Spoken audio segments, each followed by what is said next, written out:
میرے آقا علیہ الصلوۃ والسلام ارشاد فرماتے ہیں متعدد مقامات پہ احادیث کی کتب میں یہ حدیث آئی اور آپ نے بھی کئی بار یہ حدیث سماعت کی ہے۔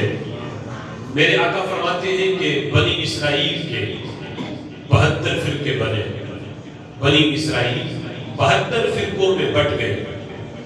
حضور فرماتے ہیں میری امت 73 فرقوں میں بٹ جائے گی، میری امت کے 73 فرقے بن جائیں گے۔ اب یہاں ایک بات آپ نے توجہ ہے، آج اس وقت یہ حدیث بیان کی جاتی ہے تو کچھ لوگ کہتے ہیں کہ 73 فرقوں سے مراد یعنی میری امت، جو حضور نے فرمایا امتی میری امت، تو اس سے پوری امت دعوت ہے جن تک نبی پاک علیہ الصلوۃ والسلام کے دین کی دعوت پہنچی۔ اس میں تو یہود بھی ہیں، اس میں تو نصارہ بھی ہیں، اس میں ہندو بھی ہیں، سکھ بھی ہیں، اس میں سارے فرقے آ جاتے ہیں، سارے مذاہب آ جاتے ہیں۔ اگر اس انداز میں شمار کیا جائے تو پھر 73 کیا ہو، کئی 73 بن جائیں گے۔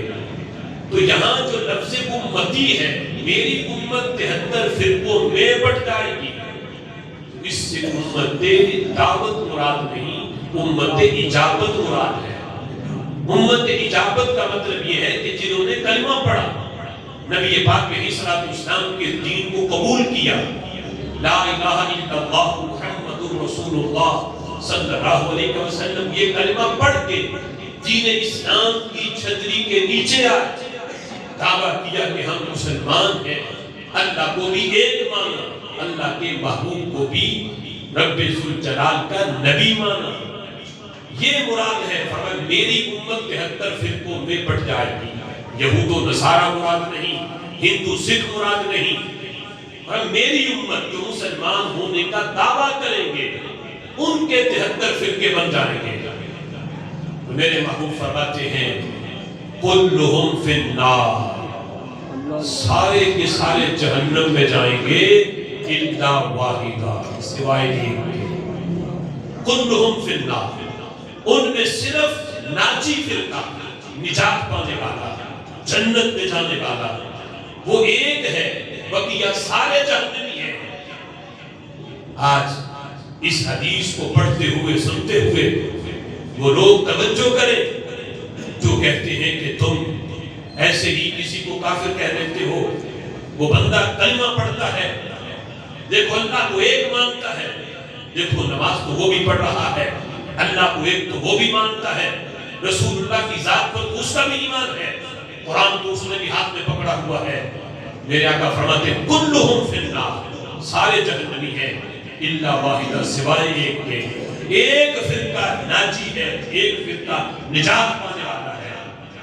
اب جس وقت میرے محبوب علیہ الصلوۃ والسلام نے یہ بیان کیا تو صحابہ اکرام علیہ رضوان نے پوچھ لیا محبوب یہ بتاؤ ومن ناجیہ، ناجی فرقہ جسے 73 فرقوں میں سے ایک کو آپ ناجی کہہ رہے ہو، ایک کے بارے میں آپ یہ فرماتے ہو یہ جنت میں جائے گا، تو محبوب وہ ناجی فرقہ کون سا ہے؟ وہ جنتی فرقہ، جنت میں جانے والا فرقہ کون سا ہے؟ تو میرے محبوب علیہ الصلوۃ والسلام نے اس مقام پر جو تعارف کروایا، یعنی مختلف احادیث میں تعارف مختلف انداز میں کروایا گیا، لیکن یہاں جو لفظ بولے میرے آقا فرماتے ہیں ناجی فرقہ ہم اہل السنت والجماعت، انہیں اہل سنت و جماعت کہا جاتا ہے۔ الملل